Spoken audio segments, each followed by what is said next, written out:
And welcome back, footy fans. It's another episode of Donnie's Disposals. I am your host, Coach Donnie Hess, here, back with another Footy Insight player interview.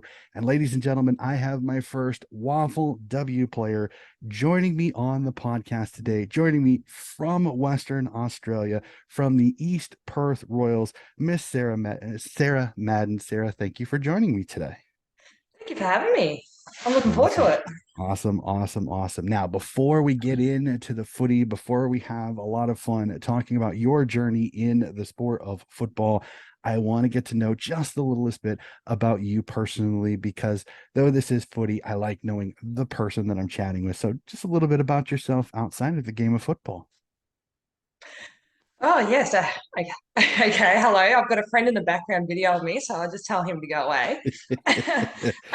So yeah, I'm a scheduling coordinator for a small in-home care provider called Home Instead. So that keeps me very busy. I've always got a phone, a laptop. I'm just always on the go there. I work with a great group of girls. We have so much fun.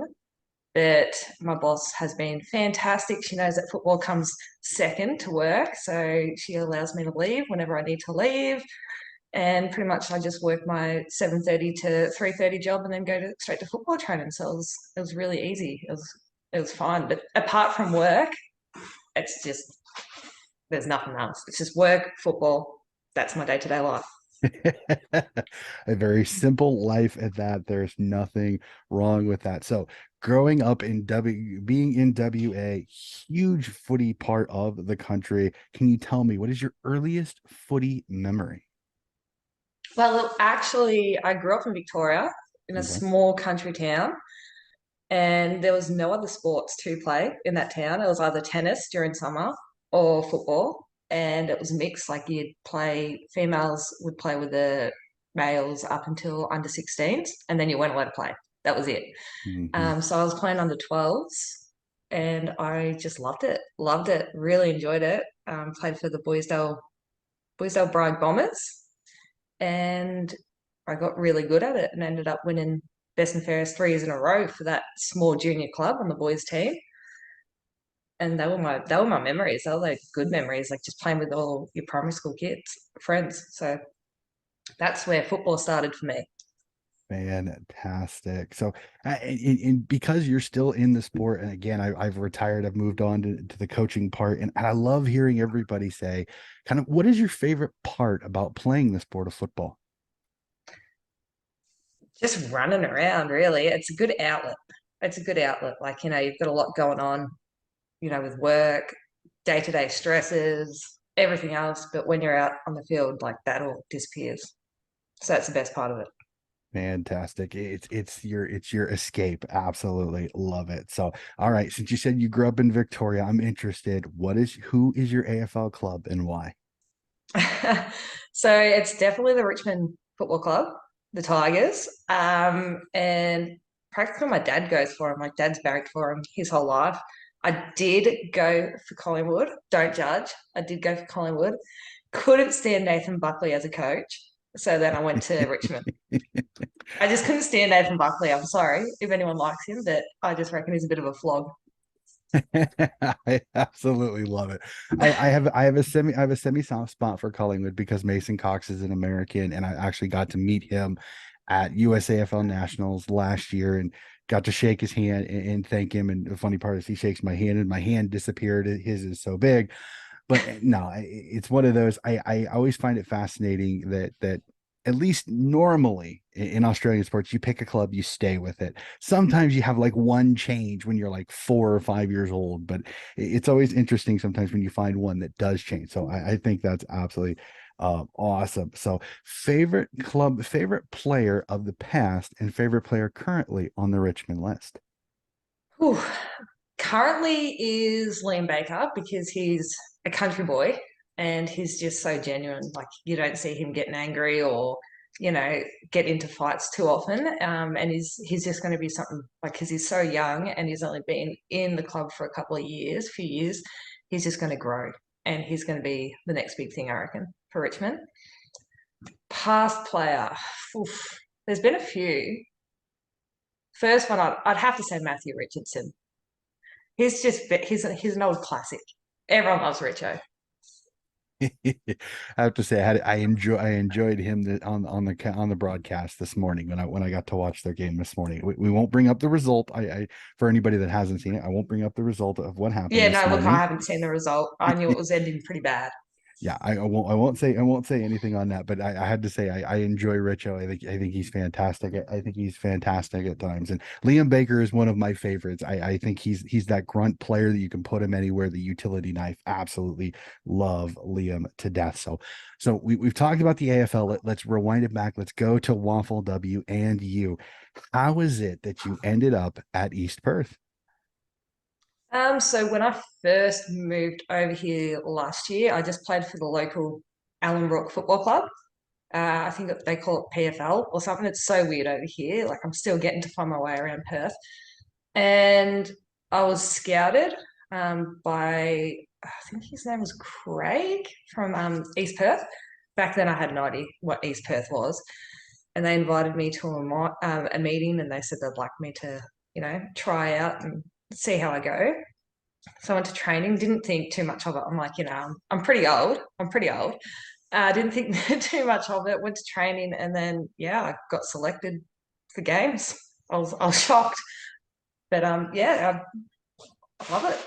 I really enjoyed it.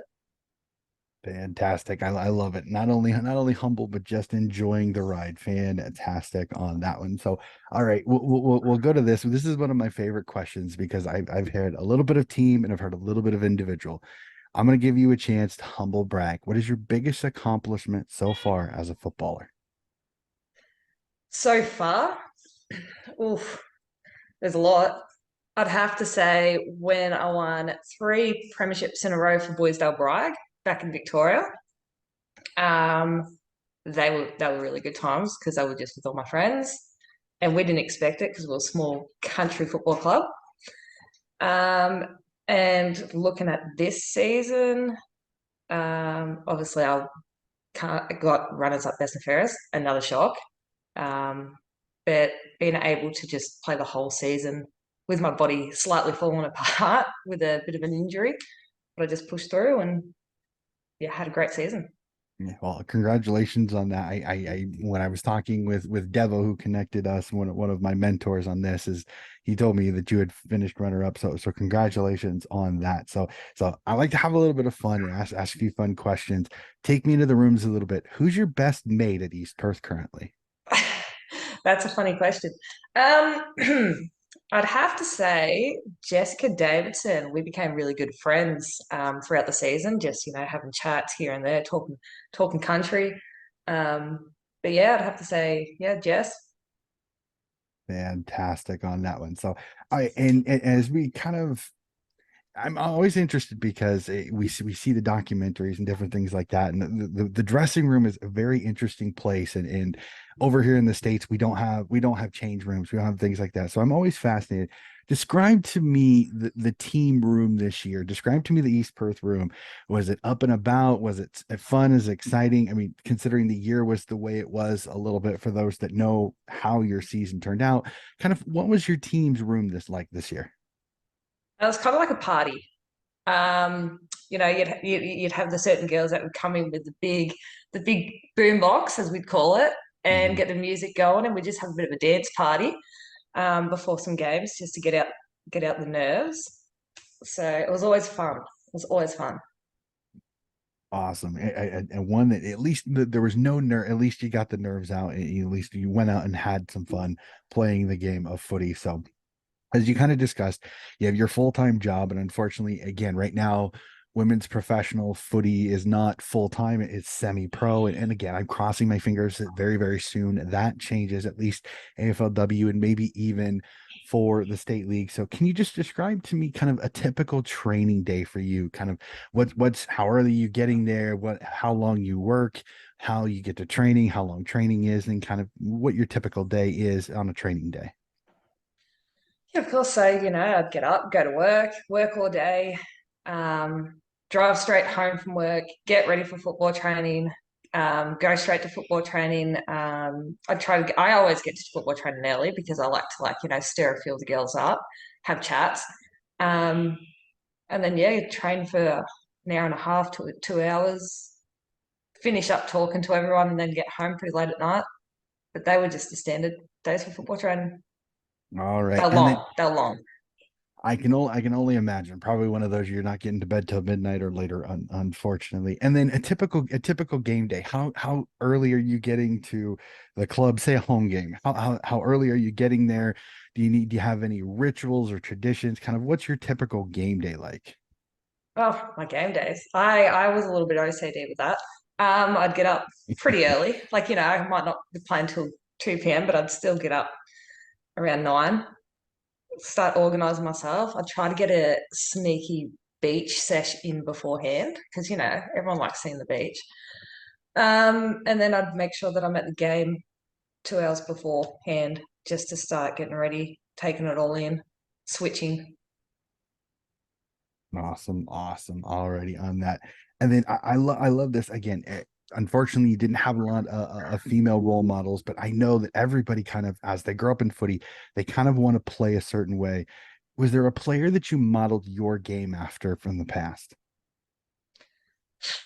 Not at all. Not at all. I just kind of I've just played one way, which is just attack the ball. That's all I knew. My dad coached me for 1 year, and he was probably my toughest coach really because he knew he could get away with telling me like you need to be harder, you need to go in harder, like all of this stuff. But then as AFLW became a thing, I always looked up to Daisy Pearce because she was just so humble, and she was another country girl. Like when I lived in Bryag, she would come to the Bryagong Hotel, and we'd all catch up with her and talk football with her. But um, yeah, like I didn't really take in after anyone else. I just did me, just all I knew. Hey, there's nothing wrong with that. Be you. There's nothing wrong with that at all. So, as you kind of said, you played in Victoria. Now you moved out to Perth. Can you tell me your toughest opponent that you've ever played against? Doesn't matter if it was back in Victoria or even this year in the WAFLW. Oof, comical against anyone bigger than me. I always get scared of. Um, but I wouldn't say I've had an opponent that is the worst to play against. Back maybe when I was rucking, there was a lot of girls that are a lot taller than me, but apparently I can jump, so that made it a lot easier. But I always hated rucking against people I knew because, like, I'd say I'm really sorry, like I don't mean to knee you or anything like that. I do it as a defense, like I'm sorry, but I played a season with this girl. Her name was Louie. Played a season with her, and then when she went back to Moe Newborough, every time I had to verse her in the ruck, I felt bad because like there was a few times I dropped her and I felt bad. I felt bad.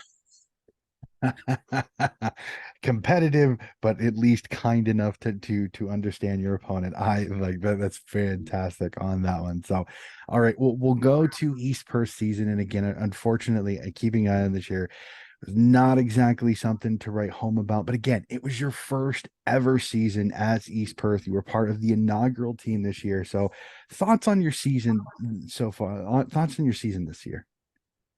Um, it was rough. I'm not gonna lie. There was like we didn't win a game, but that's okay. It's not about winning. From where we started to where we ended up, we grew a lot, and started getting that bond as a new team. So I know that next season will be a lot easier. We might even get a few wins, but this season was rough but fun. Mhm. Yeah, and I think that's one of the things you're gonna struggle first year. You're facing some experienced teams, but there's progression, and that's the biggest thing for that. I mean, as a Sydney Swan supporter, this last year in the AFLW, it was the same thing. It was tough to watch at times, but as long as I saw progression, I was happy. So I'm glad to hear that there was progression this year, and from everything that I had seen, you guys progressed as the season went on, got more and more competitive.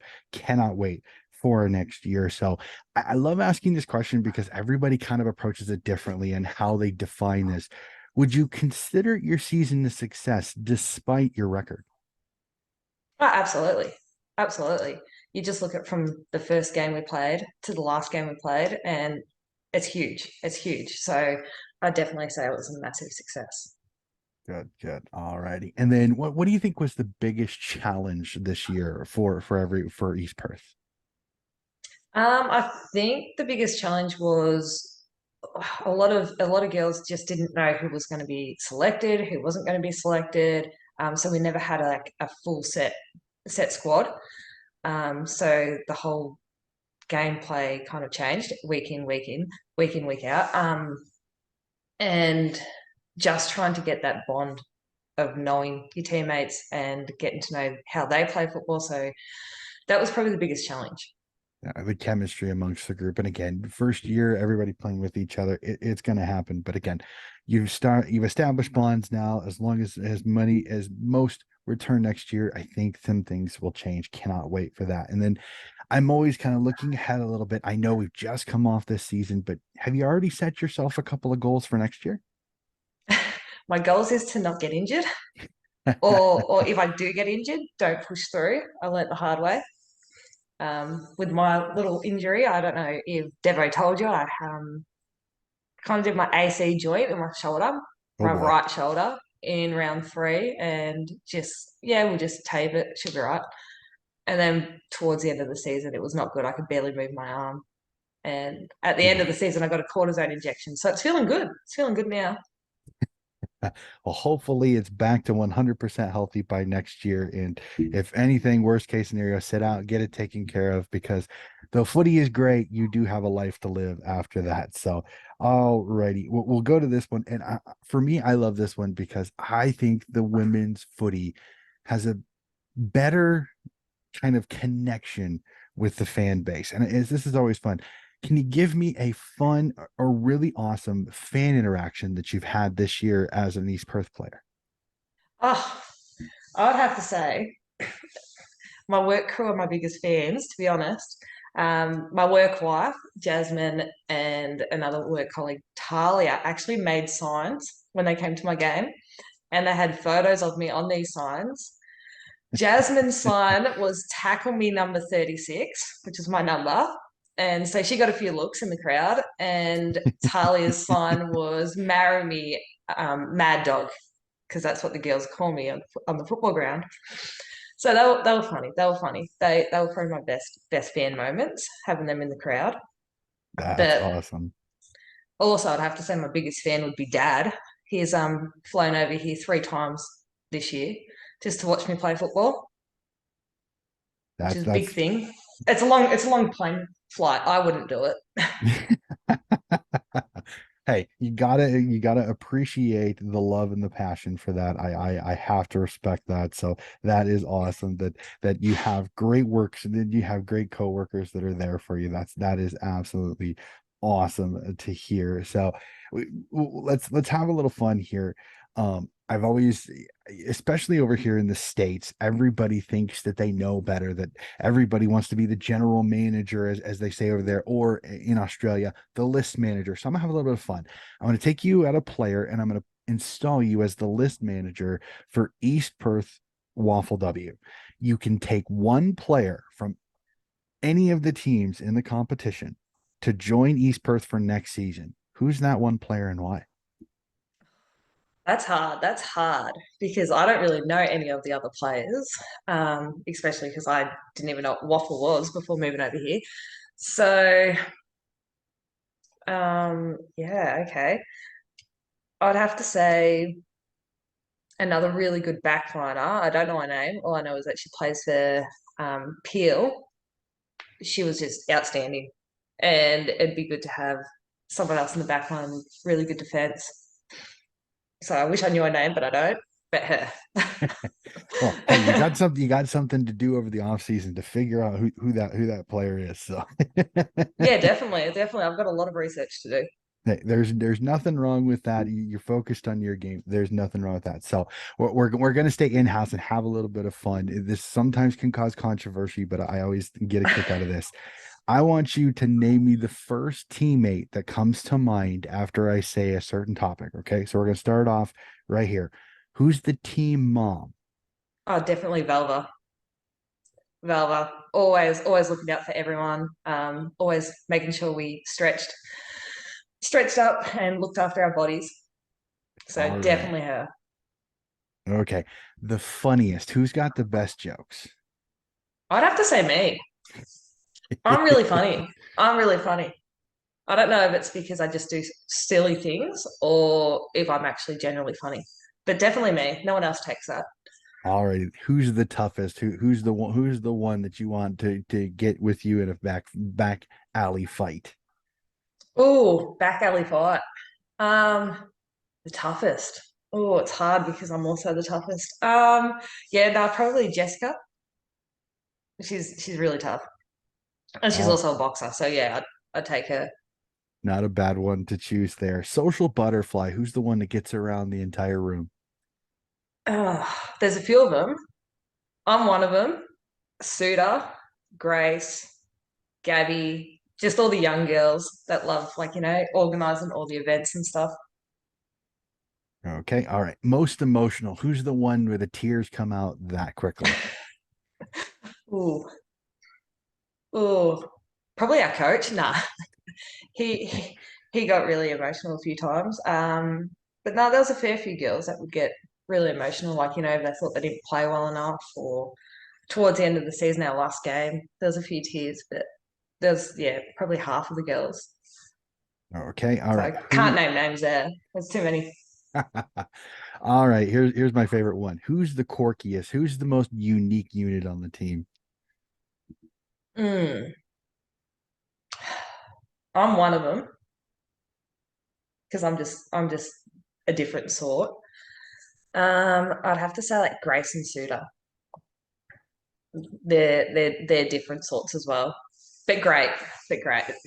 There's nothing Really good fun. wrong. There's nothing wrong with that. All right. Best cook. Who's the one that you want to have cooking dinner for the team? Well, I haven't had anyone cook. So I'd have to say I'm probably the best cook because a lot of the girls are quite young, so they've still got mum cooking for them. So I'd have to say I would be the best cook on the team. There was a few of the girls that wanted me to cook them up some meal preps. So that would be me. I'm taking the best cook on the team. No one else gets it. All right. And then last but not least, fashionably late. Who's the one showing just on times for meetings?